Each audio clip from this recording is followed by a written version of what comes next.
Vocês estão prontos, veríssimos? Eu espero que sim, eu espero que sim. Se não tiver, se aproxega aí, ó. Ajeita na cadeira, já puxa o baldão de pipoca aqui, ó. Pega o sucão Tang e vambora pra mais um episódio da série de resumos de Ordem Paranormal, O Segredo na Floresta. Essa daqui é a última parte e a mais tensa. Então maneira aí no sal na pipoca pra sua pressão não subir demais nesse vídeo. Vocês estão ligados o quão importante é vocês deixarem um like aqui embaixo. Vocês já sabem, pô, vocês já estão na terceira parte de O Segredo na Floresta. Vocês já assistiram Ordem Paranormal, O Segredo na Floresta 1, O Segredo na Floresta 2 e esse daqui é o terceiro. Pô, vocês já estão acostumados aqui com like. Mas já que você já deu o like, você já tá inscrito aqui no canal e você tá pensando se você vai compartilhar esse vídeo com seus amigos, não vamos enrolar aqui mais não. Já manda pra ele e vamos voltar pro universo de Ordem Paranormal, O Segredo na Floresta.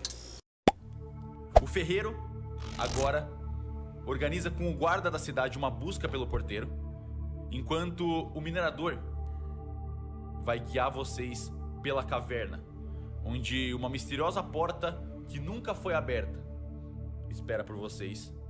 Essa porta qual vocês acreditam ter a chave. Vocês todos se veem na entrada dessa grande caverna, com várias caixas, ferramentas de mineração. E vocês veem o minerador encaixando um cristal vermelho no espaço do capacete dele, que brilha forte, emitindo luz vermelha mais direcionada à frente.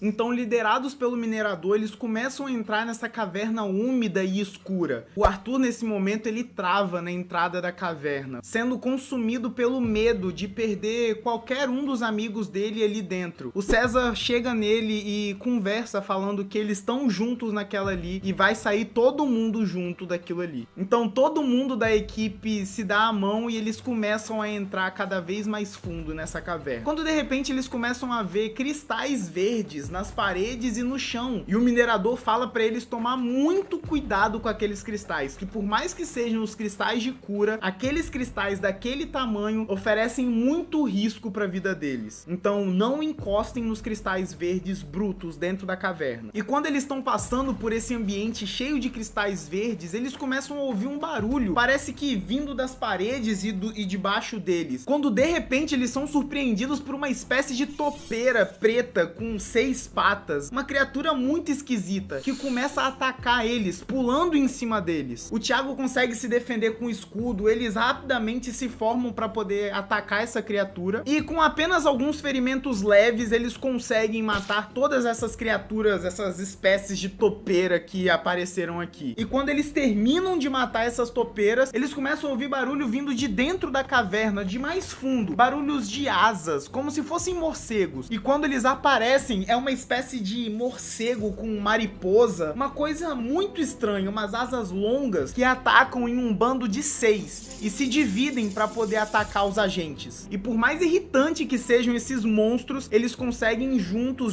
com o minerador atacar todos essas morcegojas, esses bichos estranhos e acabar com elas, sobrando só um que tava com uma asa cortada no chão. E mano, esse foi difícil. Juntou todos os agentes em volta dele e eles começaram a bater nesse bicho, mas eles estavam errando o tempo todo. Eles ficavam chutando, tentando atacar com a espada, tentando acertar um golpe nele, mas o bichinho ficava se mexendo no chão e fazendo eles errarem todos os golpes. Até que o minerador chega com uma certa pena daquele bichinho e acaba com a vida dele, que já tava sofrendo ali no chão. Eles então continuam entrando nessa caverna quando o ambiente começa a ficar cada vez mais iluminado e quente. Eles estão entrando agora na parte onde nascem os cristais vermelhos. Cara, é muito quente aqui dentro. O Arthur tem uma sensação estranha quando ele entra nesse lugar, porque desde que ele teve aquela batalha com o Carniçal, onde ele viu todos os membros dos Galdérios Abutres morrer, ele ficou com uma certa aversão à cor vermelha. Então esse ambiente estava sendo perturbador pro Arthur. Ao contrário do César, que como ele tem uma aversão ao frio, esse ambiente parece ser muito confortável para ele. E passando por ali, eles escutam mais um som estranho, só que dessa vez vindo debaixo deles. E quando eles menos esperam, uma criatura surge debaixo da terra e pula na direção do Joey. É uma espécie de verme grande com os olhos vermelhos e vários dentes na boca. Na cauda dele tem um chocalho como se se fosse de cascavel, que faz um som extremamente estranho. Como o Joey é pego de surpresa, a criatura engole a cabeça dele e com os dentes ela começa a tentar empurrar e engolir o Joey cada vez mais. Todo mundo fica extremamente assustado e começa a descer a lenha nesse monstro para poder matar ele. E o Joey, com uma força extrema, consegue abrir a boca desse bicho e tacar ele para longe. Quando esse bicho cai no chão, ele se movimenta de uma forma estranha e ataca o Thiago, que tenta se defender e tenta empurrar o bicho em direção a um dos cristais vermelhos para tentar queimar aquela criatura. Só que ela é muito mais forte que ele e acaba empurrando ele de volta, fazendo ele cair de costas em um grande cristal vermelho, queimando completamente as costas do Thiago. E nesse momento desesperador, com a ajuda do minerador, eles conseguem derrotar aquele verme estranho. E a Liz automaticamente começa a tentar fazer alguma coisa para poder curar o Thiago, para tentar ajudar ele. O minerador fala que é melhor eles irem andando e sair dali. O próximo lugar poderia ajudar um pouco a queimadura do Thiago. E eles vão andando rápido pela caverna quando eles começam a sentir aquela sensação de calor sendo amenizada e uma sensação de frio aparecendo no lugar. Eles estão entrando aonde nascem os cristais azuis, que são responsáveis por trazer um frio absurdo. Aqui sim o César trava completamente. O pavor de frio dele vem à tona e ele quase não consegue andar. A Liz consegue pegar o cristal verde e curar a queimadura nas costas do Thiago. Enquanto isso, o Arthur tenta acalmar o César e encorajar ele a passar por aquele frio. O minerador percebe que o César tá passando por uma parada bem difícil e ele entrega o próprio capacete dele pro César para tentar manter ele aquecido. A Liz consegue curar completamente as costas do Thiago, deixando ele muito mais aliviado. Eles decidem passar o mais rápido possível por aquele ambiente extremamente gelado, porque é quase impossível ficar ali. Quando eles estão passando, eles ouvem um som até que familiar, o som de um aspirador se aproximando. O minerador olha para eles e fala: não, aqui não, ele não. E é nesse momento que eles veem uma criatura estranha vindo na direção deles, fazendo um som de aspirador muito forte. Essa criatura tem 4 patas, mas ela é toda molenga, ela se mexe toda estranha e um grande pescoço com uma boca cheia de dentes também. É o famoso Suki. A criatura corre pra cima deles e enfia essa grande boca na cabeça do Thiago. E ela usa os dentes pra travar a boca na cabeça do Thiago. Nada vai tirar aquela criatura dali. E aqui a criatura começa a tirar todo o ar de dentro do pulmão do Thiago. Os agentes assustados começam a arregaçar a criatura na porrada, mas ela é muito resistente. O Joey até mesmo tenta segurar no pescoço dela pra diminuir a passagem de ar. E todo mundo regaçando ele na porrada, que não parece reagir. A criatura só aumenta a força com que ela tira o ar do Thiago, até o momento que o Thiago sente que vai desmaiar e o César puxa com toda a força dele um tiro certeiro que entra no meio da garganta da criatura e faz ela soltar o Thiago, matando aquela criatura absurda de pensar. O Thiago cai desmaiado no chão. A Liz rapidamente pega ele e começa a fazer uma respiração boca a boca para tentar colocar oxigênio de volta no corpo dele. E aí sim, ele reage e ele volta com uma falta de ar absurda, como se os pulmões dele tivessem colado um no outro. O minerador fala que a porta tá logo mais ali na frente e que esse monstro aí foi o pior de todos. O Suki é terrível. E depois dessa batalha, o Arthur se sente estranho, como se ele tivesse ganhado uma habilidade nova. E assim como o Joey, o Arthur desfoca o olhar e quando ele se olha novamente, ele tá com a pele cinza, as orelhas pontudas, olhos pretos e uma marca preta no meio do rosto. O Arthur ganhou a mesma habilidade do Joey de se transformar em um Lusídio e um humano. O César também sente que tem uma habilidade dessa, mas ele completamente se nega a usar. Eles então continuam caminhando para dentro dessa caverna quando eles se deparam com uma grande porta de metal que destoa completamente de todo aquele ambiente ali que é cheio de pedra, cheio de cristais, e aquela porta parece a porta de um bunker que guarda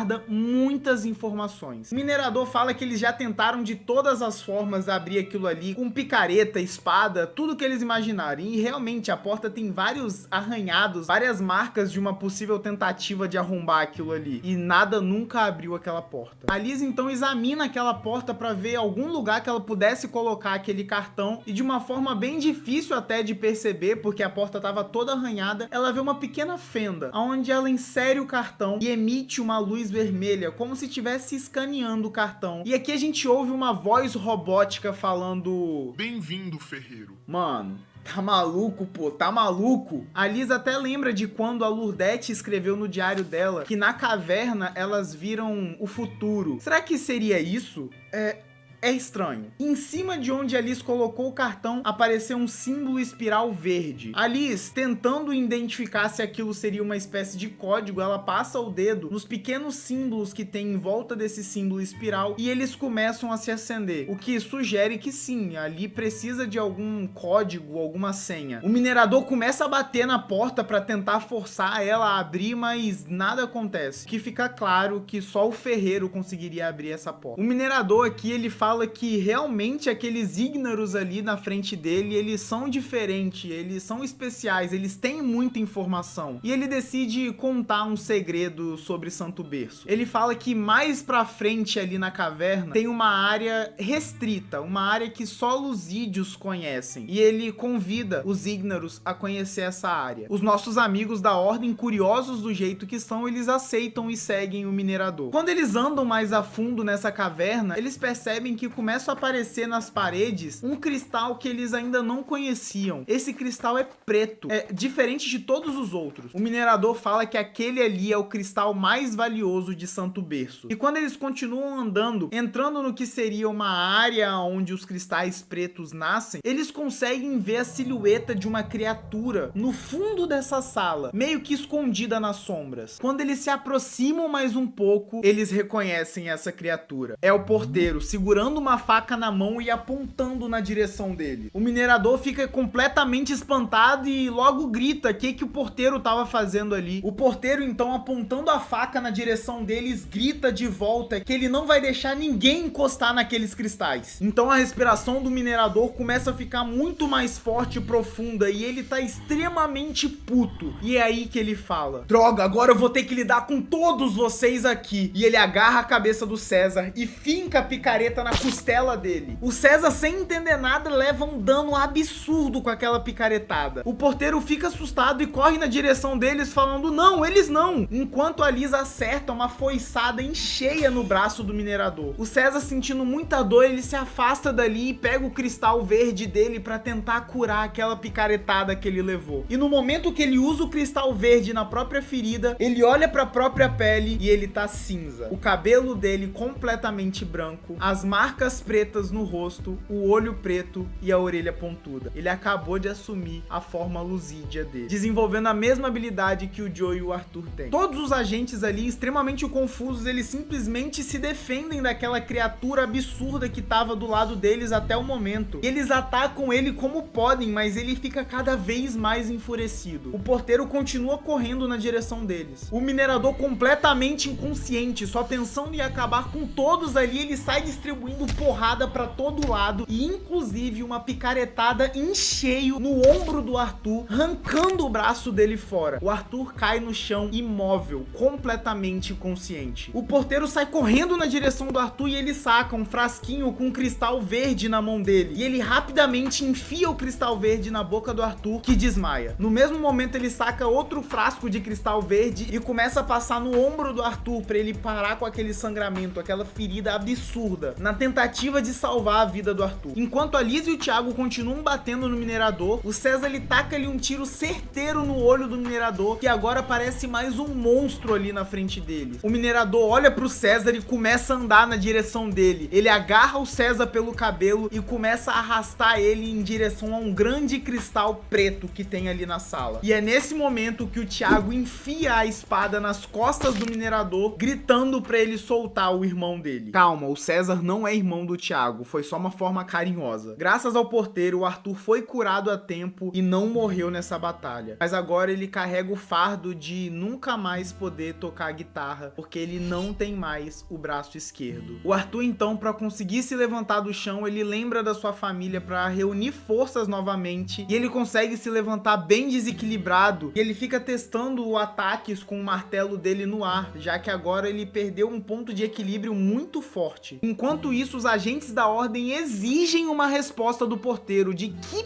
porra tá acontecendo ali. O porteiro fala que ele queria contar a verdade desde o início, mas ele não tinha certeza se ele podia confiar naquelas pessoas. Ele conta que ele viu os agentes se aproximando e ele foi rapidamente avisar o ferreiro. E o ferreiro reagiu muito estranho àquilo. Ele começou a falar com todo mundo sobre como as pessoas deveriam agir perto daquelas pessoas que estavam chegando, o que eles tinham que falar, como que eles tinham que se comportar perto daqueles novos ígnaros. Ele conta que o ferreiro ficou combinando tudo nas 2 semanas que eles demoraram pra chegar em Santo Berço. A Liz, nesse momento, ela fala que eles demoraram um pouco mais de 20 minutos pra poder chegar ali. O porteiro fala que existem muitas coisas que eles não sabem ainda sobre Santo Berço. E é aqui que a Liz entende, a ficha dela cai, de que o tempo em Santo Berço passa muito mais rápido do que o tempo real, sendo um dia real, um ano em Santo Berço. O porteiro continua falando que a forma que o ferreiro ficou depois que ele soube que os agentes estavam chegando foi completamente uma novidade. Ele nunca viu o ferreiro daquela forma. De alguma maneira, o ferreiro tinha medo dos agentes. E ele viu que essa seria a única oportunidade que ele teria de acabar com o Santo Berço. Ele fala ainda que aquele cristal preto é o que dá a conexão com o santo. Que se eles encostassem naquele cristal, eles virariam completamente um Lusídio. Cara, que loucura, mano, que loucura. Os agentes ficaram tão surpresos quanto nós. E eles ainda perguntaram pro porteiro por que ele matou o ajudante e o coletor. O porteiro fala que o ajudante e o coletor eram os melhores amigos dele em Santo Berço. Ele só fez aquilo pra livrar eles de vez do santo, pra eles finalmente pararem de sofrer. Ele explica que o santo é uma espécie de parasita que suga a energia vital das pessoas e, em troca pra fazer as pessoas permanecerem mais tempo ali, dando energia pra eles, ele cria uma realidade perfeita pra manter as pessoas ali. Ele conta mais ainda, ele fala que ele é filho da antiga ferreira com o atual ferreiro. E ele foi criado para ser um manancial. Ele era mantido em uma sala completamente branca com o grande símbolo estampado na parede. E apenas o símbolo existia na mente do porteiro. Ele fala que ele era um só com o símbolo, que ele vivia pelo símbolo. Até que a ferreira, mãe dele, decidiu tirar ele de dentro dessa cela branca e trazer ele para poder viver em Santo Berço. Só que ele manteve a lembrança e a sensação de ser parasitado por aquele monstro, e ele simplesmente quer destruir e impedir que outras pessoas passem por essa mesma sensação. E ele fala mais ainda, ele fala que os irmãos dele, os outros mananciais, eles ficam presos dentro do labirinto, e o único que consegue chegar no meio do labirinto é o ferreiro, e toda vez que a noite chega em Santo Berço, ele sai escondido e entra no labirinto para poder alimentar os mananciais. Por isso que ele fica pegando comida extra lá na taverna. E o motivo do ferreiro manter eles vivos é porque são os mananciais que fornecem a energia potencial para manter aquele lugar ali existindo, para manter o parasita existindo. Mano, na moral, isso daqui é muito insano. Santo Berço, cara, que loucura. A Liz então conta pro porteiro que eles aparentemente têm uma chave que abre um bunker ali na caverna. Só que eles precisam do ferreiro para poder digitar uma espécie de senha. O porteiro ouve aquilo e ele fica muito empolgado, porque ele já viu essa porta e ninguém nunca conseguiu abrir. E ele fala que provavelmente ele consiga abrir aquela porta porque ele se sente conectado com o símbolo. Então, se tiver alguma coisa envolvendo o símbolo, ele consegue resolver. Então, quando eles chegam na frente dessa porta, o porteiro, ainda admirado com aquilo tudo funcionando, ele olha pro símbolo e ele identifica que tem alguns símbolos errados ali naquele grande símbolo espiral. Então, com muita calma, ele seleciona cada um dos símbolos errados ali no espiral, e assim todos ali escutam os mecanismos internos da porta funcionando e a porta se abrindo. Quando a porta se abre, eles veem uma escadaria que desce para um andar de baixo. Eles respiram fundo e descem as escadas, aonde eles chegam em um ambiente que parece um bunker. É muito parecido com um bunker. Ou, na moral, tira a língua do céu da boca, ajeita a postura e confere se você deixou o like aqui embaixo. Cara, não, presta atenção nisso daqui, tem muita coisa aqui dentro. Quando eles chegam nessa sala, algumas coisas já chamam a atenção de cara. Primeiro que já tem uma rachadura vazando lodo do outro lado da sala. No meio daquele ambiente tem uma grande maquete do que parece ter sido o Santo Berço há vários anos atrás, como se fosse um projeto. Uma dessas casas é o que a gente conhece hoje como a ferraria, outra é a fazenda e outra é o hotel. Só que uma versão bem inicial. E tem outras duas casas que não foram muito bem desenvolvidas ainda. E mais, o lugar que a gente conhece como o Labirinto Infinito hoje em Santo Berço, nessa maquete é só uma grande caverna. Eu aposto alto que foi nessa caverna aqui que a Lurdete e a Aninha vieram há décadas atrás. Sem perder muito tempo, eles já se distribuem naquela sala, indo cada um para um canto para continuar a investigação. O César e a Lisa, eles já vão direto para a direita, onde tem uma mesa com vários cristais de Santo Berço jogados em cima dela, e vários papéis caídos também. O César acha em cima da mesa um gravador de fitas e jogado no chão, ele acha uma folha de papel muito parecida com aqueles relatórios do Eric Joe e também acha uma fita de voz gravada. O César entrega o papel para Liz para ela dar uma analisada, enquanto ele vê se aquele gravador de voz em cima da mesa ainda tá funcionando. E eu vou pedir para Liz ler esse papel aí do Eric Joe. Conflitos internos, dia 23 de novembro de 2019. Isso é tipo uns 10, 11, 12 dias depois que Santo Berço existiu, eu acho. O que seria, enfim, anos, 10, 12 anos. As coisas definitivamente saíram de controle. O construtor conseguiu convencer todos os outros a, de fato, abandonar os estudos e implementar tradições e ritos, com o intuito de tornar as próximas gerações ignorantes. Como a Eva, mineradora, caiu nessa conversa. Forçar o futuro de Santo Berço à ignorância para que se sintam abençoados, ao invés de pesquisar e explorar mais do outro lado. Se o nosso santo parasita é poderoso dessa maneira, apenas com a proximidade à fenda, o que mais poderíamos conseguir? Não podemos parar a pesquisa pela ciência. Caralho! No primeiro papel que a gente encontra nessa sala, a gente já vê que o construtor, que provavelmente é o engenheiro da equipe complementar citada pelo Eric Joe, o Mick Wultz, foi ele que começou a se render pro santo e deixou aquilo afetar a mente dele e ele começou a semear a discórdia no meio da galera ali. Do outro lado da sala, o Thiago, ele tá vasculhando uns grandes armários que parecem ter vários documentos dentro. E ele olhando aqueles documentos, ele encontra alguns arquivos sobre a Cobaia 1 e sobre Santo Berço. Ele rapidamente pega o arquivo da Cobaia 1, porque aqui a gente já viu a Cobaia 2, 3, 4, mas a gente nunca conseguiu nenhum relatório sobre a Cobaia 1. O Thiago também percebe que perto do lodo tem alguns papéis importantes, mas ele puxa nesse momento o papel da Cobaia 1 e acha esse papel aqui. Calma, a gente já vai falar desse documento aqui com vários detalhes, porque nesse momento o César chama a gente do outro lado da sala pra ouvir aquela fita que ele tinha achado. Todo mundo se junta perto do César e da Liz pra ouvir aquela fita, e é isso daqui que todo mundo ouve. Início da investigação de símbolo encontrado na ilha Heila Vaga. A cobaia se submeteu voluntariamente ao procedimento de marcação do símbolo e tem demonstrado inquietação e mudanças bruscas de comportamento. A cobaia 1 sofreu graves danos psicológicos, em momentos se tornando agressiva e falando frases repetidas e sem sentido, sempre utilizando os termos santo, labirinto e berço de maneiras diferentes. Não existe mais volta para Ingrid. Ela está agressiva, com ataques psicóticos constantes. Assumo como cientista que foi um erro utilizá-la como cobaia, considerando que sua filha ainda está na escola. Mas eu nunca achei que algo assim pudesse acontecer com ela. Eu entendo agora que os efeitos desse símbolo estão muito além da minha compreensão científica. Determino encerrada minha investigação preliminar do símbolo, com a decisão de contatar o Dr. Eric Joe.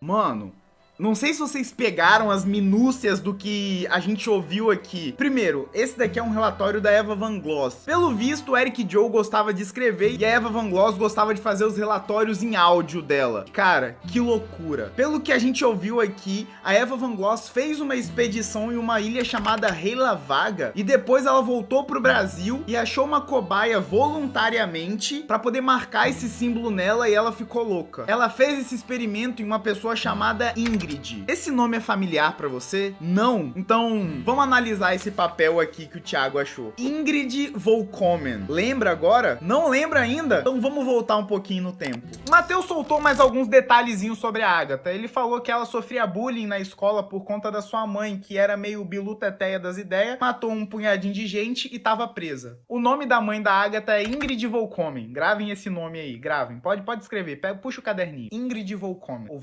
Ou Volkomen. Ingrid. Ela ficou marcada e conhecida como a assassina de Arvorezinha. Um pouco pesado esse nome. Mano, sacou agora? Sacou? Linkou? Pô, se não linkou, mano, pelo amor de Deus, tá na cara. Os experimentos da Eva enlouqueceram a Ingrid, que fez ela fazer aquelas atrocidades que ela fez lá em Arvorezinha, desencadeando na tristeza da Agatha, em tudo aquilo que a Agatha sentia e fez ela fazer depois. Que bosta, hein, Eva? Pô, que vacilo, hein? Mas beleza, essa folha aqui ainda fala pra gente que por mais que a Ingrid tenha enlouquecido com o contato com o símbolo, o ambiente em volta dela parece ter se comportado muito bem a presença daquele símbolo ali, se tornando muito mais saudável e habitável. Então é como se o símbolo ligasse o portador no santo. Parasita, que rouba a energia vital da pessoa e entrega pra ela uma sensação boa. Ele muda o ambiente em volta pra parecer que as coisas estão boas, mas na verdade ele só tá tentando manter aquela pessoa ali ainda mais presente na presença dele, consumindo completamente a existência da pessoa que porta o símbolo. Enquanto eles estão ouvindo e conversando sobre esses documentos, o Joey vê mais uma fita e uma folha em cima da mesa. Quando ele se aproxima, ele pega uma fita e também ele pega uma folha que tem o rosto de todos os doutores envolvidos no desenvolvimento de Santo Berço. Ali no nome da Eva Van Gogh está escrito doutor, mas é só um erro de digitação, ela é uma doutora mesmo. Ainda nesse documento eles falam que eles escolheram Carpazinha porque é uma cidade mais afastada e, de acordo com alguns estudos que eles fizeram, a membrana aqui nessa cidade já estava um pouco alterada, deixando mais fácil para eles afinarem ela cada vez mais. E com alguns outros estudos eles veem que eles podem usar mananciais para poder roubar energia potencial para enfraquecer cada vez mais a membrana. E ainda fala que o Dr. Wultz e a Doutora Verdante, eles seriam responsáveis por tornar Santo Berço habitável, fazendo prosperar ali alimento e animais. Por isso que lá na casa do Virgulino eles acharam sementes e adubos. Vamos continuar aqui ouvindo a fita que o Thiago achou do outro lado da sala.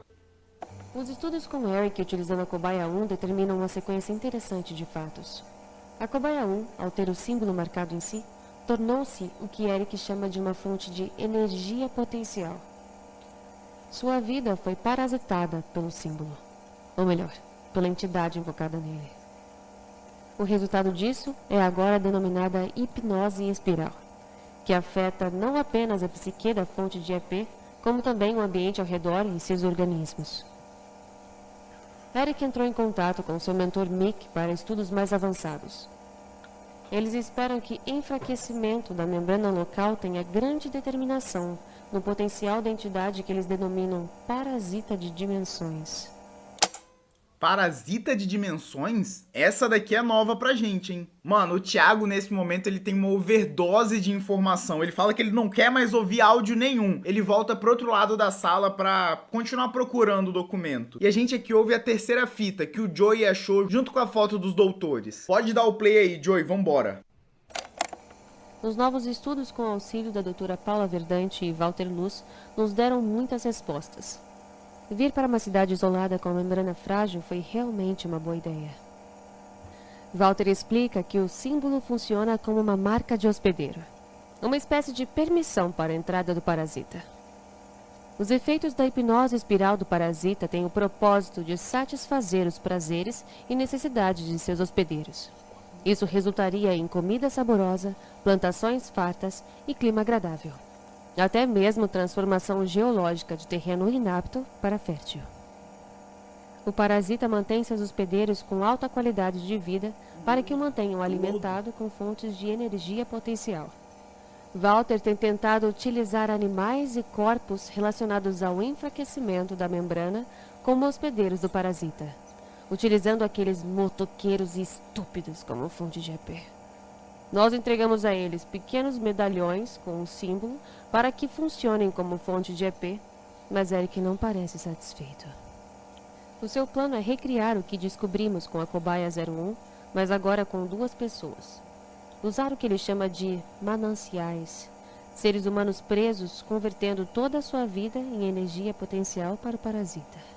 Peraí, os próprios assombrados serviam como energia potencial, como mananciais? Então o simples contato deles com um amuleto com aquele símbolo já fazia deles mananciais? Mas isso aparentemente não foi o suficiente e o doutor pediu para eles buscarem pessoas para servir como manancial, prendendo elas pela vida inteira, fazendo os mananciais doarem toda a sua vida pelo bem do parasita. Então o parasita devolve isso em forma de uma cidade agradável para eles continuarem dando mananciais para ele ficar cada vez mais forte, criando assim um ciclo. Nesse tempo que a gente ficou ouvindo os áudios, o Thiago achou um outro documento lá do outro lado da sala que ele considera ser muito importante e ele entrega para Liz ler. Liz, por favor, lê pra gente.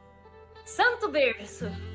A expansão inevitável do projeto pode resultar em conflitos morais de ígnaros que ainda não compreendem a grandeza do nosso santo. Começaremos agora o processo de santificação e tradicionalismo para que o santo prospere cada vez mais forte. Gerações futuras de Santo Berço não saberão o que as mantém aqui, e a hipnose espiral ambiental irá mantê-las vivas e felizes, enquanto o ferreiro, o líder escolhido, irá se responsabilizar pela manutenção dos mananciais, preferencialmente seus próprios descendentes, mantendo o Santo Berço alimentado e a distorção sempre viva. A peregrinação busca substituto no mundo exterior para cargo vital, traduzir os achados para ritos tradicionais. A provação servirá como prova de distorção temporal para os moradores de Santo Berço. Segregar estrangeiros como ígnaros e moradores como lusídeos é uma tática para manter o segredo de mais difícil acesso,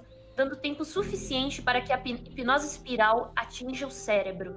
Assim, quando o alvo eventualmente descobrir sobre a distorção temporal, ele não consegue mais desejar ir embora de Santo Berço. Instruir aos lusídeos utilizar a contagem de tempo ígnara para novos ígnaros de Santo Berço, para que a confusão temporal não os assuste inicialmente. A distorção temporal deve ser a última revelação antes da provação. Expor lusídeos ao cristal da hipnose antes da provação apenas após prolongado período de exposição à hipnose espiral para que estejam inconscientemente acostumados. Caso contrário, como visto na Cobaia 1, o choque psicológico pode ser enlouquecedor. Revelar a verdade apenas da linhagem de ferreiros. Escolhe membros seletos de Santo Berço para achar apto revelar para auxílio na manutenção de mananciais. Todos os filhos da ferreira devem ser mananciais, para que ela não desenvolva afeto ou empatia por seus filhos. Nós seremos lembrados como os guardiões, como um testamento dos verdadeiros criadores do futuro. Seremos eternos no Santo Berço. Mano, os caras brincaram de Deus com a cidade. E aqui tá a nossa confirmação, que aquelas 5 estátuas em volta do labirinto são os 5 doutores que fundaram Santo Berço. Os agentes continuam vasculhando aquele bunker ali, até que o César vê que tem um quadro, que tem uma folha presa com uma taxinha. Ele pega aquela folha e ele vê que aquilo ali é um relatório da expedição da Eva Van Gloss para aquela ilha chamada Heila Vaga. César, por favor, lê pra gente. Seguindo a ordem de desconjuração, esse arquivo registra a expedição arqueológica liderada por Eva Van Gloss em ruínas recém-encontradas na remota ilha de Heilagbaga. Documentações militares da época indicavam um acampamento de patrulha enviado 1 ano antes da erupção repentina do vulcão na ilha. As ruínas encontradas são de uma civilização desenvolvida que surgiu e prosperou na ilha por centenas de anos, sem nenhum registro de texto. A formação geológica local também se demonstra completamente desregulada e incompatível com a região, resultado de algum tipo de mutação antinatural. Era o Santo Berço versão antiga. Continuando. Grandes construções e tabletes de pedra continham o mesmo símbolo em espiral cravado. A civilização parecia manter algum tipo de culto ou adoração a esse símbolo. O desenvolvimento social apresentado não é compatível com as datas previamente analisadas nos documentos, apresentando uma evolução extremamente acelerada, considerando a erupção do vulcão também adiantada, considerando os cálculos geológicos regionais. As determinações da desconjuração são continuar com estudos independentes ao redor do símbolo espiral até obter informações relevantes. Santo Berço já existiu no passado e foi isso que a doutora Eva achou. Cara, eu acho que Santo Berço é muito mais que um segredo na floresta. Foi nessa ilha que a doutora Eva Van Gloss foi pra fazer essa expedição que ela teve contato com o símbolo. E ela trouxe isso aqui pro Brasil, começando os testes e assim, trazendo de volta o parasita de dimensões. E o que é essa tal desconjuração que ela cita embaixo do documento? Estranho.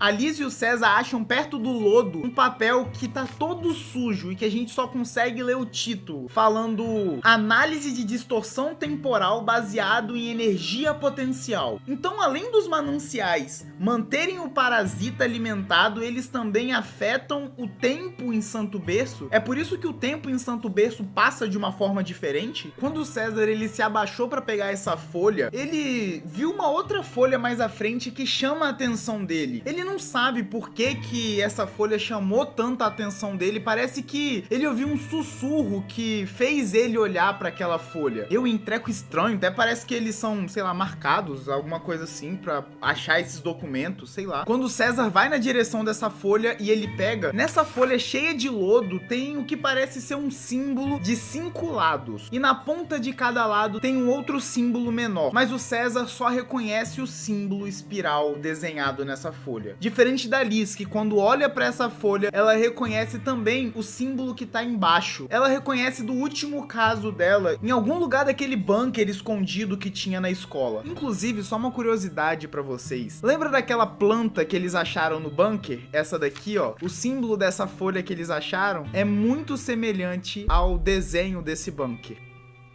Enquanto a Liz e o César acham essas folhas de um lado da sala, do outro lado, o Joey e o Thiago, eles chegam um pouco mais perto daquela rachadura que vaza lodo. E nesse lado da sala tem uma escada que sobe para uma escotilha. E atrás dessa escada tem uma grande placa amarela escrito: atenção, o Santo Berço deve prosperar. E aqui perto dessa escada eles encontram mais uma folha de relatório do Eric Joe. Mas essa folha aqui, ela liga alguns pontos bem importantes. Vou pedir pro Thiago ler ela pra gente. Não, Deus. Parasita, 12 de dezembro de 2019, 21:32:13. Eu sou o Ferreiro. Mickey não pode roubar isso de mim. A equipe foi comprometida. Eles não percebem, apenas eu ainda lembro. O cristal da hipnose. Eles estão conectados ao parasita.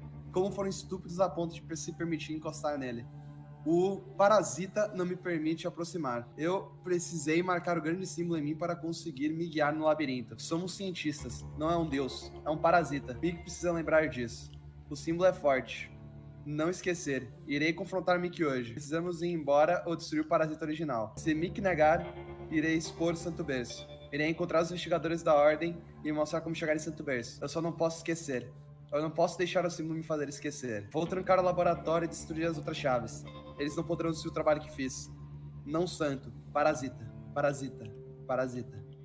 Moleque, que loucura, mano. Não, você tem que admitir. Olha isso, mano. Então o velho louco que tava em Carpazinha, ele é o Eric Joe. E mais que isso, ele já foi o ferreiro em Santo Berço. E ele viu que Santo Berço tava se transformando em algo muito maior e muito pior do que eles imaginavam. E o meu palpite é que ele tentou convencer os outros doutores de que aquilo ali tava acontecendo em Santo Berço não era certo. E os outros doutores não aceitaram isso, cortaram a língua dele e expulsaram ele de Santo Berço, fazendo ele sair de Santo Berço e tentar contactar a Ordem para poder ir ali em Carpazinha para poder destruir Santo Berço. Só que nesse processo de sair de perto do santo, o Eric Joe enlouqueceu, virando o velho louco e perdendo a consciência. Em uma tentativa desesperada dele não perder a consciência, ele começa a escrever várias vezes no papel que ele não tem que esquecer, que ele tem que lembrar. Deus, parasita, ele é o ferreiro, o santo. Que loucura. E agora também eles sabem uma forma de se guiar dentro do labirinto. Eles precisam marcar o símbolo espiral no próprio corpo e se conectar com o parasita para conseguir se guiar dentro do labirinto. O Thiago e o Joey rapidamente correm para poder contar essa novidade para Liz, César e Arthur. Quando eles entendem que eles vão ter que marcar o símbolo no próprio corpo para se guiarem, mas eles não sabem as consequências de marcar aquele símbolo no próprio corpo, começa uma grande discussão ali entre eles. O Joey arruma todas as justificativas justificativas que ele podia arrumar pra convencer eles de deixar o símbolo ser marcado nele, que o Arthur discorda completamente, fala que não era nem pra ele estar ali, toda a família dele já morreu, o símbolo tem que ser marcado nele. O Thiago discorda e ele fala que ele não vai deixar aquele símbolo ser marcado em ninguém que não seja ele. O porteiro que tá ali na sala com eles, nesse momento, ele começa a chorar e entrar um pouco em desespero, porque ele acabou de entender o propósito dele ali. Ele vai ter que servir como distração para que os agentes da ordem consigam entrar dentro do labirinto, já que todo mundo em Santo Berço tá procurando pelo porteiro. Então não adiantaria colocar o símbolo no porteiro, porque ele teria que se entregar pro ferreiro para conseguir tirar a atenção da cidade enquanto eles conseguem entrar rápido no labirinto. O Thiago, completamente nervoso com aquela situação, mais uma vez ele se afasta e ele resolve subir aquela escada que leva para uma escotilha perto da rachadura. E quando ele sobe a escada, destranca a escotilha e empurra, ele vê um ambiente que parece um quarto, cheio de martelo, pinça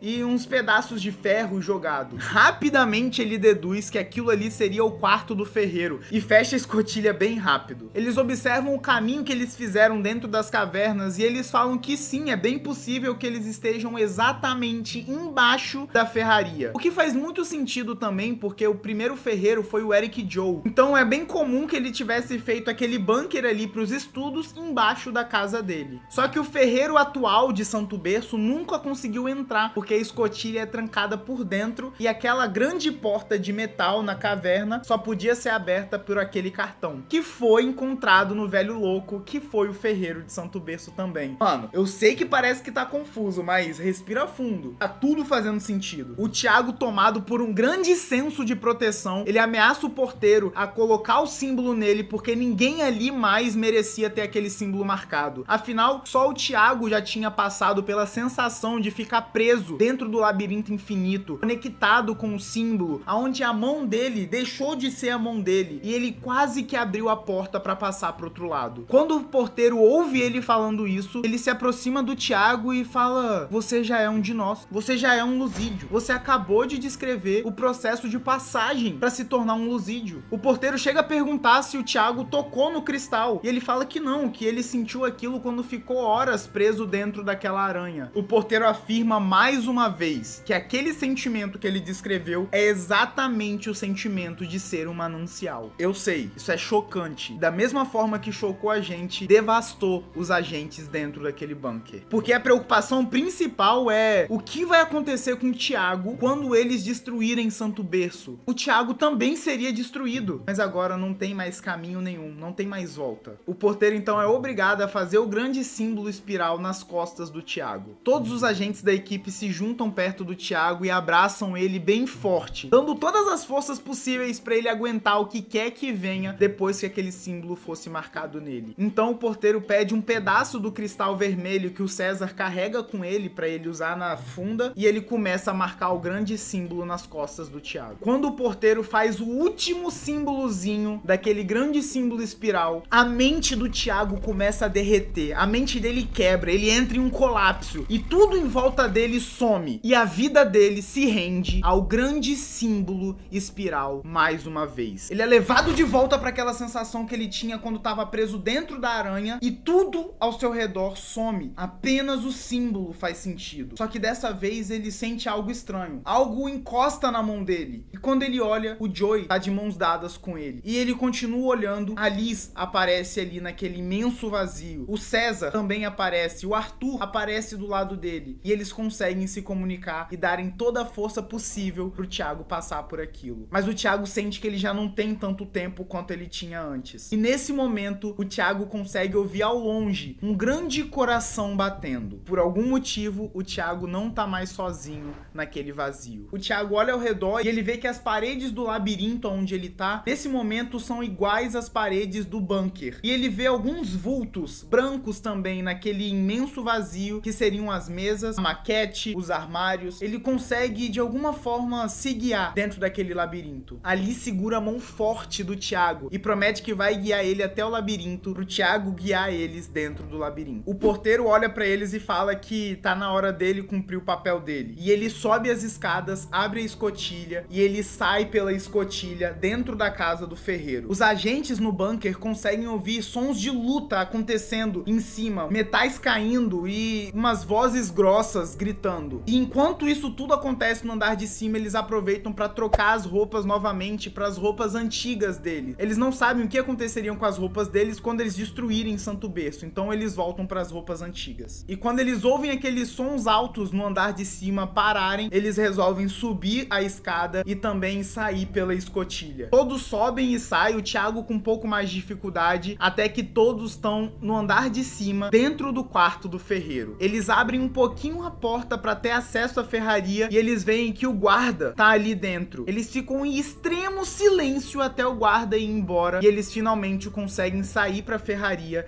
e eles se preparam para correr o mais rápido possível em direção ao labirinto, que não tá tão distante ali deles. O Thiago agora ouve aquele coração pulsando um pouco mais alto, na direção do labirinto. Quando o Joey olha pela porta, ele vê que vários lusídeos estão passando ali, indo em direção ao bosque da provação. Eles comentam que o ferreiro finalmente achou o porteiro e eles não sabem o que vai acontecer e eles continuam andando em direção ao bosque. E quando a última pessoa passa e eles veem que não tem mais ninguém nas ruas, eles saem correndo em direção ao labirinto. Quando eles chegam na frente do labirinto, o Thiago ouve aquele coração pulsando mais alto ainda. Só que o Thiago não vê a névoa dentro do labirinto, o que os outros veem. O Thiago vê o labirinto liso. Eles dão as mãos e começam a entrar. O Thiago, quando se depara com a primeira parede que ele tem que escolher, esquerda ou direita, ele sente que o símbolo nas costas dele começa a arder um pouco e um daqueles símbolos que tem no grande símbolo espiral começa a arder um pouco mais, indicando pra ele o caminho que ele tem que seguir. Então eles começam a entrar cada vez mais fundo no labirinto, seguindo o grande símbolo nas costas do Thiago. Então eles viram a direita, a esquerda, a direita de novo. Eles fazem vários caminhos que parecem não ter sentido nenhum, parece que eles voltariam pro mesmo lugar, mas eles não voltam, eles continuam indo em frente e eles andam muito tempo dentro desse labirinto. Parecia que eles tinham dado várias voltas naquele labirinto até que finalmente eles chegam na frente de uma caverna. O César e o Arthur, eles sentem um calafrio, como se aquilo ali fosse o fim da linha. E nesse momento também, eles ouvem bem distante gritos vindo do bosque e o Santo Berço mais uma vez emite aquele som estranho. Só que o Thiago dessa vez, ele ouve como se fosse um grito, como se viesse um grito de dentro da caverna muito alto. Parece que Santo Berço grita mais uma vez por conta da morte de um manancial. Eles sentem o peso daquele momento, já que provavelmente aquilo ali foi o anúncio da morte do porteiro. E olhando novamente para aquela caverna, eles veem que é muito parecido com aquelas pinturas que a Lourdete fazia das cavernas. E nesse momento, um sentimento de medo extremo toma conta de todos eles. Aquela caverna tem uma áurea muito pesada, mas eles juntam forças e começam a entrar. E eles começam a entrar cada vez mais naquela caverna, onde o sentimento de que a missão deles estava chegando ao fim fica cada vez mais claro dentro deles. Eles olham para as paredes que escorre um lodo e se movimenta de uma forma estranha. Definitivamente eles não são bem-vindos ali. E agora todo mundo consegue ouvir aquele grande som de um coração pulsando, vindo cada vez mais de dentro da caverna. Eles chegam em uma parte da caverna onde fica completamente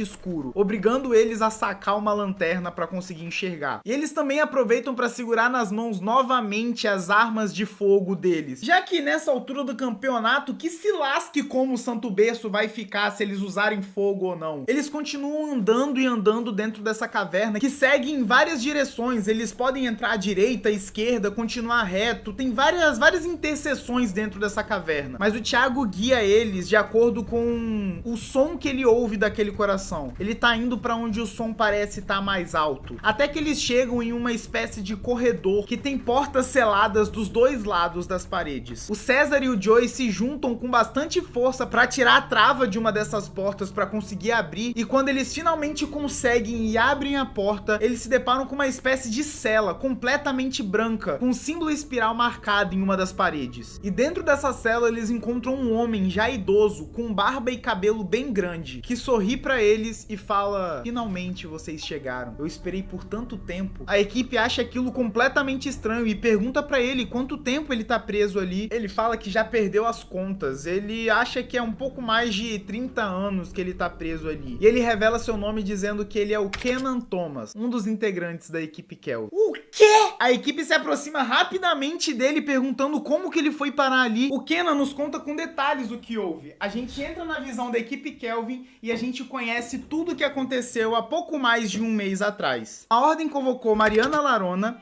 Kenan Thomas e Miguel Cariadi, a equipe Kelvin, para uma missão que envolvia alguns ocultistas que eles já estavam investigando, que tem completa relação com uma coisa chamada Projeto SB e também com um símbolo ocultista espiral. A Ordem conta que houve um assassinato em uma cidadezinha pequena no interior do Rio Grande do Sul e o símbolo foi marcado na testa de um homem, e também a filha e a esposa teriam sido sequestradas. Todos da equipe Kelvin são extremamente fortes e bem preparados para qualquer missão. Eles são praticamente armas humanas, eles são zica no rolê mesmo. O Kenan nos conta que eles vieram pra Carpazinha e eles já foram falar com o policial da cidade pra poder ter mais informações do caso. Mas as informações que o policial passa são muito simples, falando que o corpo do Rafael Montes foi encontrado abandonado dentro do carro na rodovia e ele foi encontrado pela dona de um bar chamado Sovaco Seco. Eles então vão até esse bar pra poder ter mais informações e quando eles chegam, eles estão em um dia muito interessante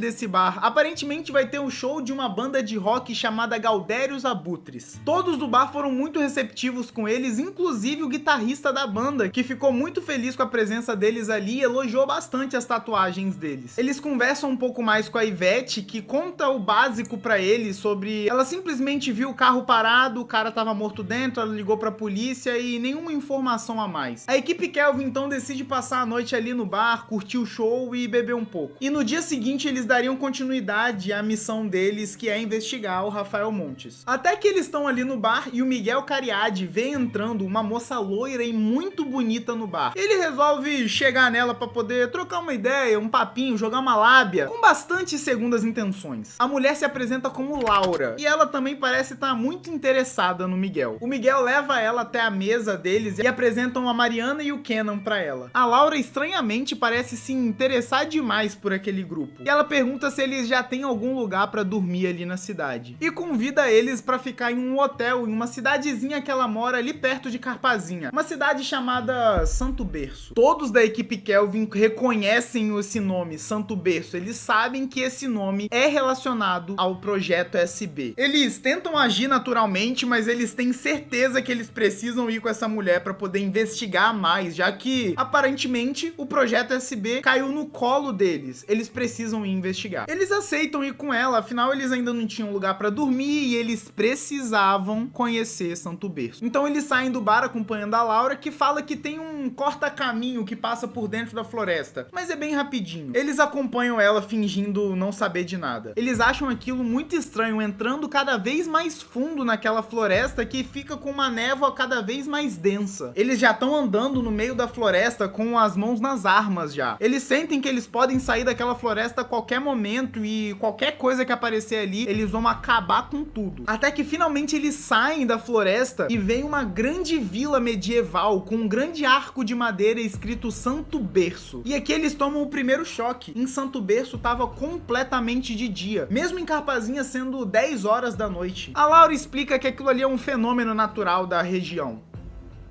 Eles mantêm a compostura e resolvem não render ninguém ali ainda. A Laura se aproxima de um homem que é um pouquinho baixinho, que se apresenta como porteiro. E ele tem a pele cinza, os olhos pretos, aquilo gera uma estranheza muito grande na equipe Kelvin. Mesmo eles já tendo passado por muitas missões, mas eles nunca viram uma manifestação paranormal tão grande assim, do tamanho de uma vila, de uma cidade. A Laura leva eles até a casa dela e ela explica um pouco mais. Ela fala que ali em Santo Berço, eles se chamam pelas funções funções deles na cidade, e que ela seria a ferreira, meio que responsável por manter a ordem ali na cidade. Chegando na ferraria, na casa da ferreira, eles encontram um ajudante da ferreira que é muito familiar pra mim, mas eu não sei de onde ainda eu reconheço esse cara. Ali na casa da ferreira, eles ouvem um sino tocando muito alto na cidade. A ferreira fala que aquilo ali é o que anuncia a noite em Santo Berço, e que a noite de Santo Berço é um pouco estranha. Aparecem algumas criaturas que não são muito convencionais,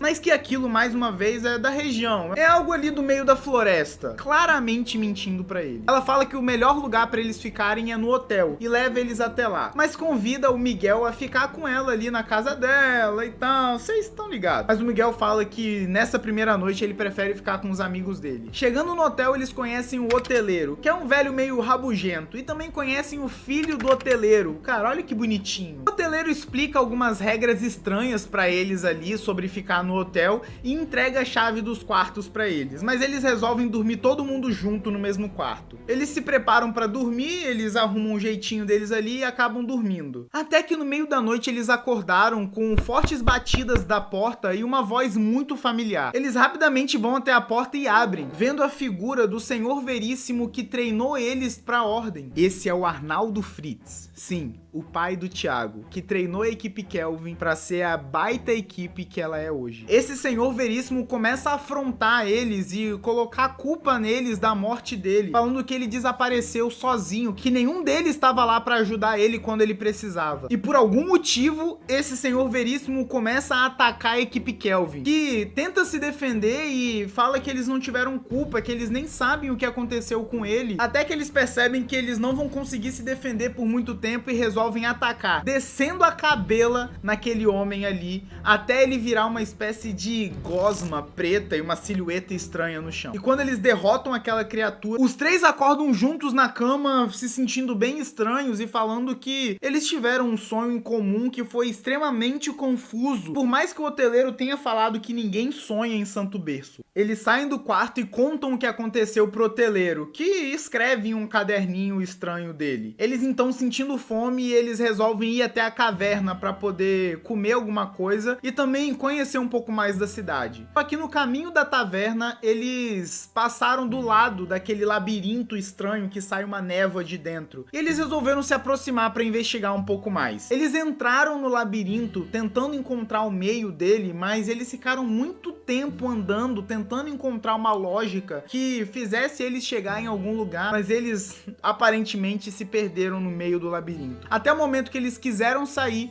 viraram à direita e simplesmente eles deram de cara para a saída, que no caso era exatamente onde eles entraram no labirinto. Eles então resolvem enviar um relatório para a ordem, para atualizar a ordem do que está acontecendo. Só que em Santo Berço não tem sinal nenhum de telefone para eles enviarem esse relatório. Então eles resolvem se separar. O Miguel Cariade vai ficar em Santo Berço para conseguir mais informações sobre a cidade, enquanto a Mariana e o Kenan, eles voltam para Carpazinha para poder enviar esse relatório. Quando a Mariana e o Kenan começam a sair de Santo Berço, eles sentem uma sensação estranha, como se não fosse bom para eles sair de Santo Berço. Era melhor eles ficarem lá, mas eles resistem àquela vontade e eles conseguem continuar entrando na floresta, até que eventualmente eles se assustam mais uma vez. Quando eles saem de Santo Berço, que já é outro dia, ainda tá de noite em Carpazinha. Eles saem da floresta então e vão em direção ao bar, onde tá acontecendo um show dos Gaudérios também, e eles acham aquilo tudo muito estranho. Então, outro dia, no caso outra noite, com o show dos Gaudérios de novo, eles entram no bar para poder pegar um sinal de internet um pouco mais seguro ali e tudo mais, e eles até mesmo conversam com a Ivete, falando: "Oi, Ivete, me vê a mesma bebida de ontem?" E a Ivete fala: "Não, mas que ontem? Ontem vocês não vieram aqui, vocês acabaram de sair." Moleque, mano, a ficha deles caem que em Santo Berço o rolê acontece em outro timing, que aparentemente o tempo lá corre muito mais rápido do que em Carpazinha, e eles ficam muito muito preocupados com o Cariad, que ficou lá. Eles rapidamente começam a escrever o e-mail deles para poder enviar de relatório para a Ordem, e é exatamente esse documento aqui que os nossos agentes receberam no início da missão que eles escrevem e enviam para a Ordem. Depois de todo esse rolê, eles resolvem voltar o mais rápido possível para Santo Berço. Uma coisa que acontece mais ou menos em uns 40 minutos, uma hora mais ou menos, que eles saem de Santo Berço, chegam no bar, mandam um e-mail e voltam para Santo Berço. Quando eles entram de novo na cidade, eles são recepcionados pelo porteiro, que deseja boa tarde para eles, sendo que era para ser bom dia ainda, eles tinham acabado de acordar em Santo Berço. E o porteiro fala que o amigo deles e a ferreira tava esperando eles lá na ferraria. Eles saem correndo imediatamente para a ferraria para tentar entender o que estava acontecendo com o Miguel. Quando eles chegam na ferraria, o Miguel olha para eles e abraça eles com muita força e saudade. O Miguel fala que tem muita coisa para contar para eles, ele descobriu várias coisas sobre Santo Berço e ele convida eles para dar uma volta pela cidade enquanto eles conversam. O Miguel Cariad então conta para Mariana e pro Kenan que ele esperou por eles mais de 2 semanas. E ele fala que o tempo em Santo Berço passa de uma forma bem diferente. Ele conta também que ele tá ficando com a ferreira, tá ficando sério, tipo, o rolê ficou sério nas últimas semanas. E que o ajudante da ferreira não tá gostando muito desse esquema entre eles. O Miguel ainda conta que em uma das noites de amor com a ferreira, ele viu que a ferreira tem aquele grande símbolo espiral tatuado nas costas dela. Ele perguntando pra ela por que ela tinha aquilo, qual é a história daquela tatuagem, ela só fala que foi uma coisa da adolescência, uma tatuagem que ela quis fazer, mas que ela já até se arrepende. Não resta dúvidas, a equipe Kelvin sabe que a ferreira tá mentindo. Cariad também conta que ele viu várias vezes a ferreira entrando durante a noite dentro do labirinto e passando várias horas lá dentro. Eles logo percebem então que o símbolo deve ter alguma relação para guiar eles dentro do labirinto e eles resolvem voltar pro hotel para marcar aquele símbolo espiral em algum deles para eles finalmente conseguirem entrar no labirinto e acabar com o Santo Berço. Eles conseguem chegar no hotel que não tem ninguém nesse momento, o hoteleiro tá lá na taverna comendo e bebendo umas horas dessa, e aí eles sentam ali no hall mesmo, a Mariana saca uma faquinha, pega uma foto do símbolo espiral e marca o símbolo no peito do Cariad. Só pra deixar claro, a Mariana e o Kenan não concordaram muito com essa ideia, eles tiveram receio também do que o símbolo poderia fazer com o Miguel, mas ele insistiu, ele falou que seria a única chance deles de entrar no labirinto. Quando a Mariana corta o último símbolo no peito do Cariad, ele sente o cérebro dele derretendo e uma dor de cabeça muito forte.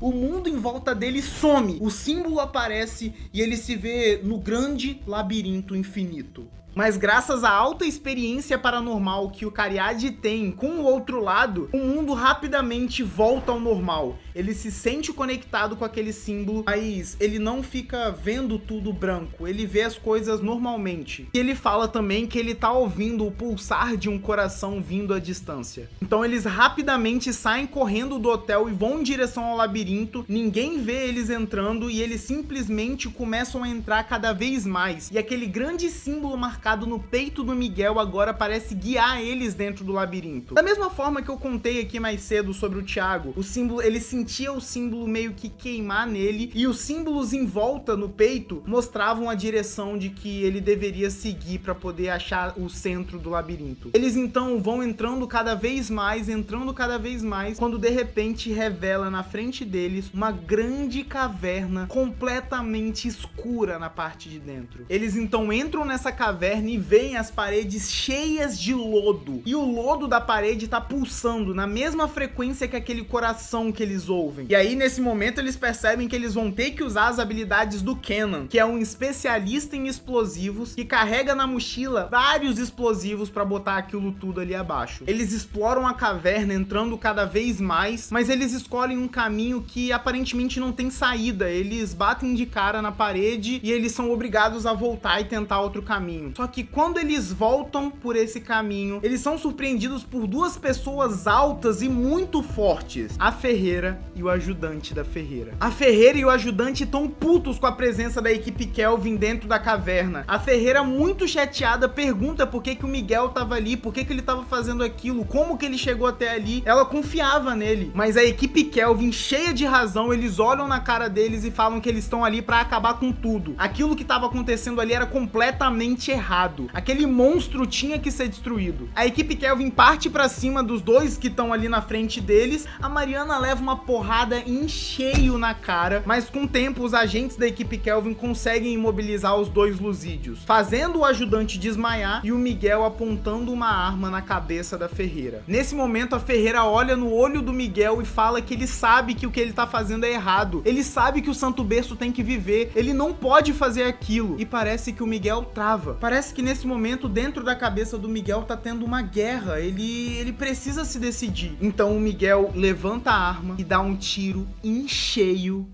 na Mariana, a amiga e companheira dele da equipe Kelvin, que cai morta instantaneamente. E nesse momento a pele do Miguel começa a se transformar para um tom de cinza. Os olhos dele ficam completamente pretos e marcas aparecem no rosto dele. O Kenan, olhando para aquilo tudo, entra em um completo desespero. Ele acabou de ver o Miguel Cariade, um grande amigo dele, assassinando a Mariana na frente dele. E o Kenan, que já tava com um coquetel Molotov na mão, entra em desespero e arremessa aquele coquetel em cima do Miguel, que queima ele completamente, apagando a tatuagem da equipe Kelvin e deixando a pele dele completamente queimada. E o Kenan aproveita esse momento e sai correndo de volta pra dentro da caverna. Só que ele segue aquele caminho que não tinha saída. O Kenan, então, em um ato de desespero, ele tira a mochila e enfia a mochila em um buraco que ele vê na parede. Enquanto isso, a Ferreira, o Miguel e o ajudante chegam e capturam o Kenan. Eles então prendem o Kenan dentro daquela sala branca com o símbolo para ele servir de manancial para Santo Berço. E a Ferreira fala que o ajudante passa muito tempo na caverna, então ela acredita que ele seria muito mais útil sendo um minerador, e ela transforma o Miguel no ajudante da Ferreira, sendo futuramente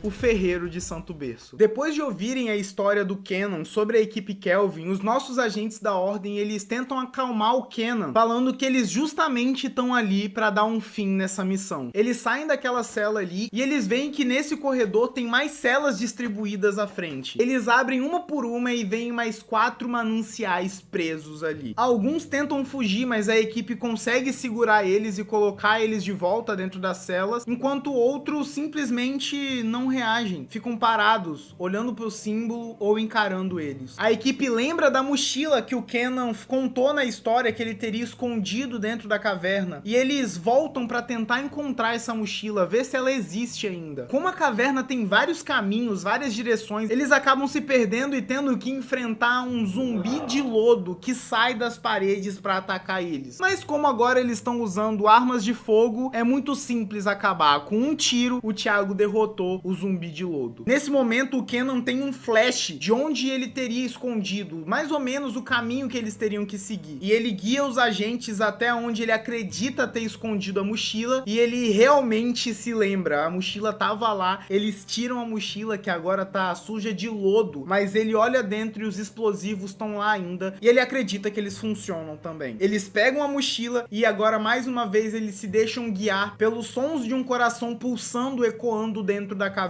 Eles passam mais uma vez naquele corredor com celas dos mananciais, e nesse momento Ali sugere um plano para eles. Ela sugere que eles aproveitem aquele momento e já matem os mananciais, para que o parasita de Santo Berço fique mais fraco, e caso eles tenham que enfrentar esse parasita, seja mais fácil para eles. Só que eles acabam entrando em um dilema moral muito profundo. O Kenan, por exemplo, fala que se ela considera matar os mananciais, ela teria que matar ele mesmo, o Kenan, e também o Thiago, que nesse momento serve como manancial. A Alice fica muito irritada com todo mundo ali, porque parece que ninguém prestou atenção nos documentos do Eric Joe, que falava que os mananciais eram praticamente a fonte de vida do parasita. Então, matando os mananciais, o parasita ficaria muito fraco. Então, com raiva, ela invade uma cela daquele manancial que não conseguia se mexer, que ele tava velho demais, ele não se importava se entrava ou saía pessoas dali, e ela aponta a arma pra cabeça dele. Só que antes dela puxar o gatilho, o Joey interrompe ela falando que não foi aquilo que ela ensinou pra ele. Não era daquele jeito que a Liz trabalharia, não era daquele jeito que a Liz agiria. E a Liz fala que ela ensinou tudo errado. Tudo que ela ensinou pra ele deveria ter sido diferente, porque tudo que ela ensinou não levou eles a lugar nenhum. O Thiago então entra na cela e fala que a Liz tá completamente errada. E ele lembra a ela que eles escolheram o nome da equipe deles pra ser equipe E, de esperança. Então o Thiago prefere lutar por 1% de chance de conseguir salvar aqueles mananciais do que acabar com a vida deles ali naquele momento. O Thiago e a Alice se abraçam aqui chorando muito e a Alice desiste da ideia de matar os mananciais. Então eles continuam seguindo o coração pulsante dentro da caverna até que eles chegam em um ambiente tão grotesco, tão caótico, que eu vou deixar o Selbit descrever pra vocês. Vocês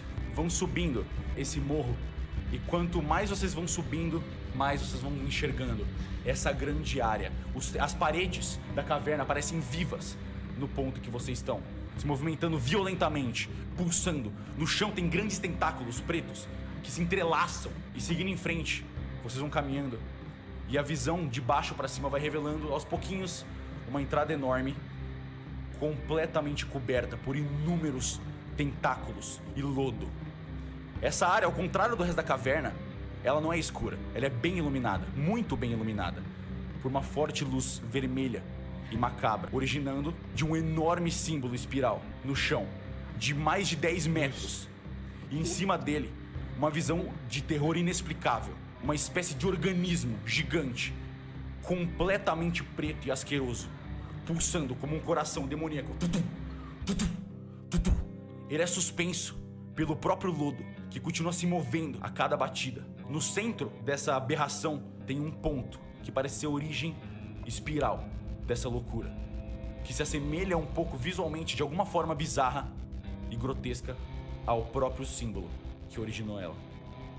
Mano, não, na moral, a gente chegou num nível de insanidade dentro desse santo berço que eu não tenho mais palavras pra expressar pra vocês o quão absurdo é isso. Vários agentes congelam de medo só de ver essa criatura, esse coração, esse parasita se movendo daquela forma estranha. Enquanto outros agentes que não congelaram de medo tentam entender aquela criatura e encontrar alguma forma de destruir aquilo. Eles chegam à conclusão que alguns tiros simplesmente não vão fazer nada com aquela criatura. O Kenan então abre a mochila e ele faz alguns cálculos para ver se as bombas dele seriam suficientes e ele chega à conclusão de que sim, aquela quantidade de bomba que ele tem ali seria a quantidade ideal para destruir aquela criatura, mas apenas aquela criatura. O raio da explosão não vai afetar completamente a caverna e eles teriam algumas chances de escapar daquela caverna antes de desmoronar. Eles apoiam o Kenan nessa ideia e o Kenan começa a ir com a mochila em direção àquele coração estranho. E ele fala que eles teriam pouco tempo para sair da caverna depois que ele acionasse as bombas. Ele chega naquele coração e começa a escalar com muita dificuldade aqueles tentáculos de lodo que ficam se movimentando de uma forma estranha. E enquanto o Kenan se aproxima daquele parasita, os agentes ouvem uma voz familiar vindo de trás deles, falando: não façam isso. É o Ferreiro. O Ferreiro tenta fazer a equipe desistir com aquele plano, falando que eles vão matar dezenas de vidas inocentes em Santo Berço, simplesmente a sangue frio. Explodindo aquele ser, eles iriam acabar com tudo. A Liz repreende o Ferreiro, chamando ele de Miguel, falando que ele tem plena consciência que se aquele monstro continuar crescendo, ele é capaz de abrir uma fenda que vai destruir o mundo todo. O Ferreiro só implora pra eles não fazerem aquilo, pra eles deixarem Santo Berço quieto. O César, bem indignado com aquilo, só grita falando que o Miguel ficou burro. Ele se rendeu ao parasita, ele se rendeu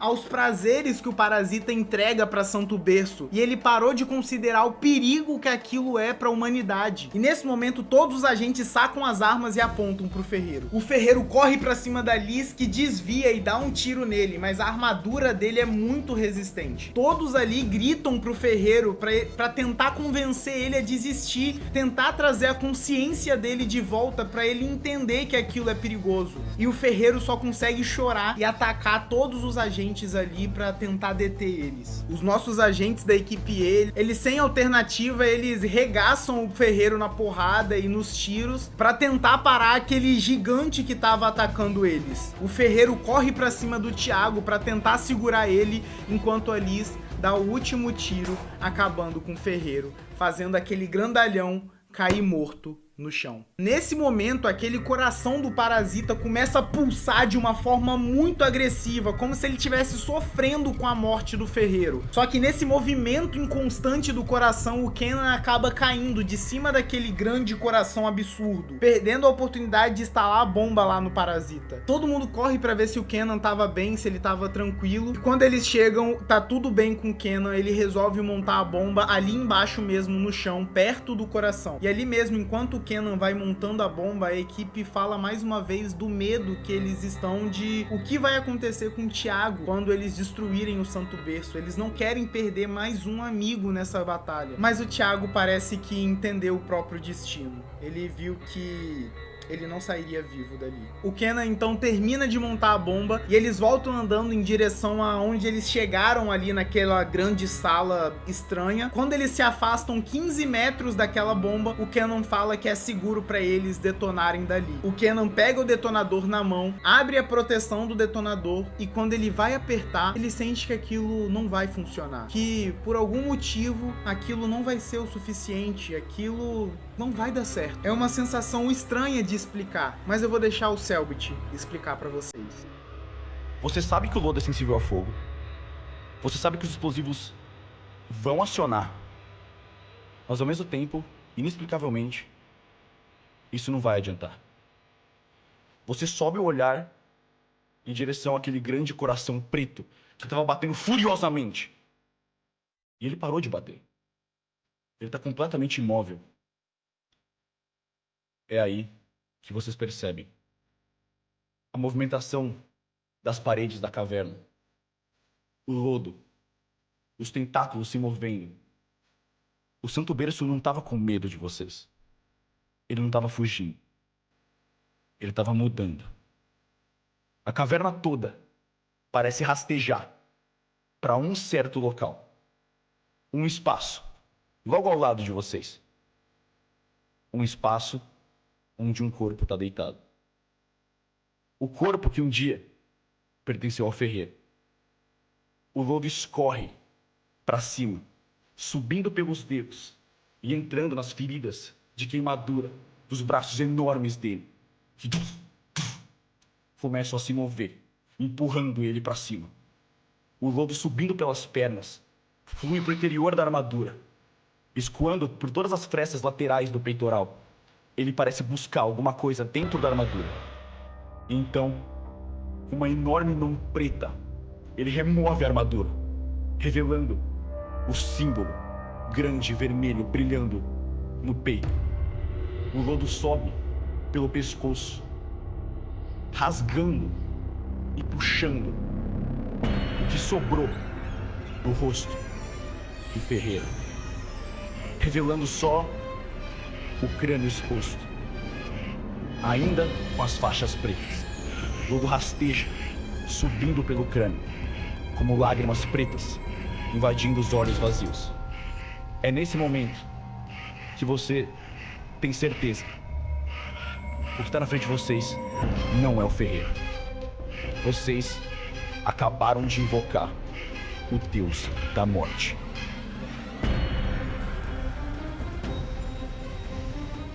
A presença desse monstro enlouquece de vez o Kenan, que perde completamente o controle das suas ações. E ele vai em direção àquela mochila para pegar as bombas de volta. Todo mundo ali atira naquela criatura que parece que nem sente os tiros entrando. Até que a Liz acerta um tiro em cheio no Deus da Morte, que faz ele olhar para ela e andar na direção dela. Ele agarra a Liz pelos ombros e levanta ela, tirando ela do chão. Ele olha no fundo do olho da Liz. A Liz vê um vazio completo no olho daquele monstro. Presa na mão daquele monstro, a Liz sente a vida dela passar de uma forma muito devagar. Muito. Dias, meses, anos presa na mão daquele monstro. Anos se passam enquanto a Liz assiste os amigos dela em volta dela se movimentarem de uma forma muito devagar, milimetricamente. Com esse passar do tempo, presa na mão daquele monstro, a mente da Liz quase que quebra, ela quase que enlouquece com aquilo tudo, presa naquela distorção temporal. Para os outros membros, olhando a Liz de fora, a Liz parece virar um vulto, se mexendo extremamente rápido, como se ela tivesse acelerada várias e várias vezes. Todo mundo, assustado e chorando muito, tenta arrumar alguma forma de salvar a Liz, de tirar ela da mão daquele monstro. Eles atiram com todas as forças. O Kenan alcança aqueles explosivos, ele coloca a mochila nas costas e volta saltitando em direção àquele deus da morte. Só pra lembrar, o Kenan tava com um detonador na mão dele. Ele praticamente virou um homem-bomba. O César, quando percebe que o Kenan simplesmente perdeu o juízo, ele perdeu completamente a noção da vida dele, e ele tava caminhando pra matar todo mundo ali, explodindo todo mundo, ele tem uma decisão muito difícil a fazer, e ele faz essa decisão, atirando no Kenan e matando ele pra salvar a vida de todos os agentes ali.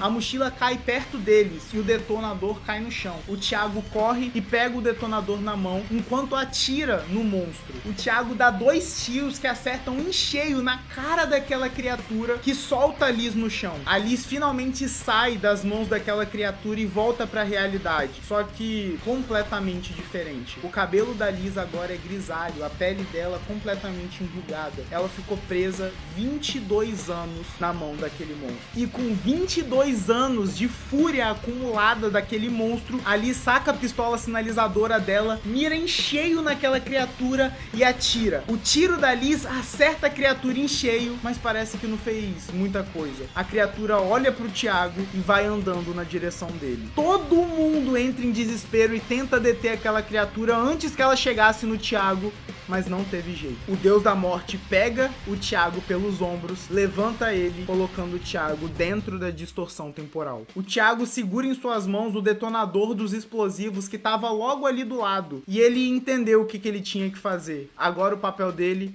era só esperar os amigos. Do lado de fora da distorção temporal, todo mundo em prantos, chorando muito, devastado, a Liz completamente perdida depois de ficar 22 anos assistindo os amigos dela andando milímetro por milímetro. Eles entendem que eles precisam sair correndo dali o mais rápido possível e que o Thiago salvaria eles. Então eles, com muita resistência, eles saem correndo dali e o Thiago assiste ano após ano os amigos dele correndo devagar para fora daquele ambiente. E quando eles se afastam aproximadamente 15 metros, que seria um raio de explosão seguro para ele acionar, o Thiago aciona o detonador e explode a criatura.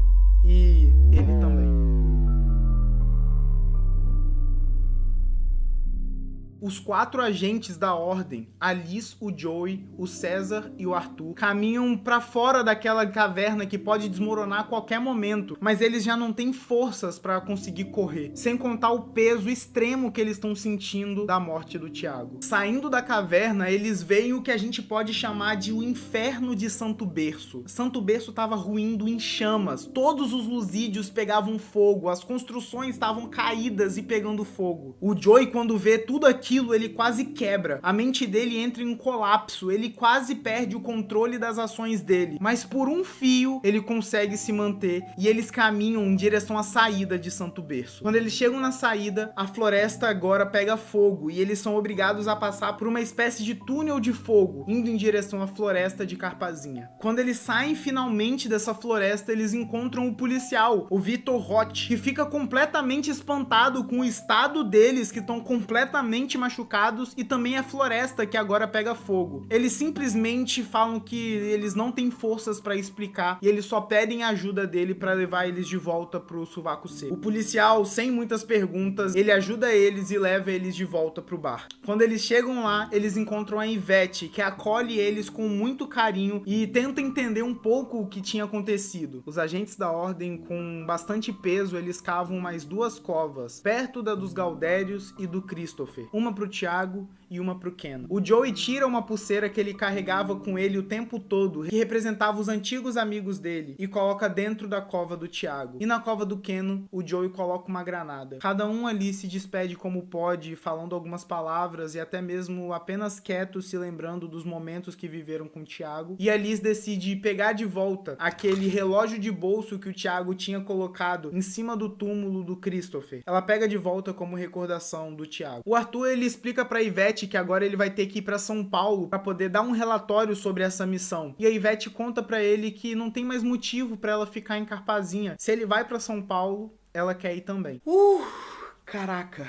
Alguns dias se passam e somos levados de volta para uma sala de reunião naquele prédio em São Paulo. Aquele que começou a missão. Liz, Joey, Arthur e César se encontram mais uma vez naquela sala. A Liz completamente bêbada, tentando esquecer com todas as forças dela tudo que ela tinha vivido na mão daquele deus da morte e também tentando lidar com a morte do Thiago. O Veríssimo, quando entra na sala, ele se assusta com o estado da Liz, 22 anos mais velha. E a Liz, com razão, despeja toda a sua frustração e os seus danos psicológicos em cima do Veríssimo. E o Senhor Veríssimo, extremamente frustrado e com um tom de amargura, ele tenta explicar para os agentes que as últimas missões da Ordem têm sido um fracasso. Os ocultistas estão ficando cada vez mais fortes, estão ganhando cada vez mais força e conseguindo destruir cada vez mais a membrana. E com um peso na voz ele fala que não tem outra alternativa, que eles precisam apelar, que eles precisam mudar a forma de lidar com os ocultistas. E aqui todos os membros da Ordem são pegos de surpresa, inclusive a gente, com a entrada de uma pessoa não muito alta na sala, aproximadamente com 15 anos de idade. Em um dos braços completamente cheio de cicatrizes, e em outro vários símbolos ocultistas tatuados. E segurando na mão, ela entra com um livro de couro todo arranhado. A Liz reconhece automaticamente essa pessoa.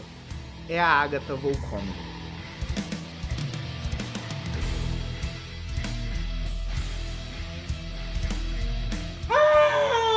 E é aqui que a gente termina O Segredo na Floresta. Caraca, que climão, hein? Tá maluco? Mano, eu amo essa temporada, não tem como. O tanto de plot twist que essa temporada tem, o tanto de informação que ela entrega, o tanto de coisa mal acabada que ela deixa. Por exemplo, Lurdete e Aninha. Como que elas entraram na caverna na década de 50? E na caverna naquela época ela já viu coisas estranhas. E só em 2020 que a equipe entrou na caverna e tinha lá o parasita. Aquele parasita sempre esteve lá na caverna. É estranho. A Lurdete olhou um quadro e viu a caverna e viu o futuro dela. As coisas não terminam de encaixar. E eu que lute, porque a próxima temporada de Ordem Paranormal que vai vir aqui pro canal é Desconjuração. E meus amigos, essa temporada tem 20 episódios, mais de 80 horas de exibição frenética. Você acha que no Segredo na Floresta teve muito documento, teve muita informação? Se segura, Desconjuração tá chegando. Então, pô, se inscreve aqui no canal e ativa o sininho pra você não perder quando sair. Eu vou resumir completamente a temporada e vou explicar pra vocês todos os pontos altos, todos os desenvolvimentos de personagem, tudo, do mesmo jeito que eu já tenho feito aqui. Deixa o seu like aqui no vídeo e envia esse vídeo aqui pra um amigo. Só um. Não precisa ter 3, não precisa ter 5, só um amigo. Manda pra um amigo que tá tudo certo. E também, como esses vídeos aqui, eles demoram a ser produzidos, porque eu preciso assistir a temporada, eu preciso pegar os pontos principais, estudar os documentos, dissecar os documentos e colocar em uma ordem que faça sentido para ser contado aqui no resumo. Esses vídeos demoram mais do que eu queria para poder ficarem prontos e chegarem até vocês. E eu não tô disposto a abaixar o nível de qualidade desses vídeos, porque eu acredito que vocês merecem o melhor. Então Desconjuração vai sair aqui no canal, tá bom? Muito obrigado por ter assistido até aqui. Coloca nos comentários hashtag até o fim, só para eu saber que você é um ser humano transcendido que chega até o final dos vídeos. Tamo junto, eu fico por aqui, te vejo daqui a pouco no próximo vídeo. Fui!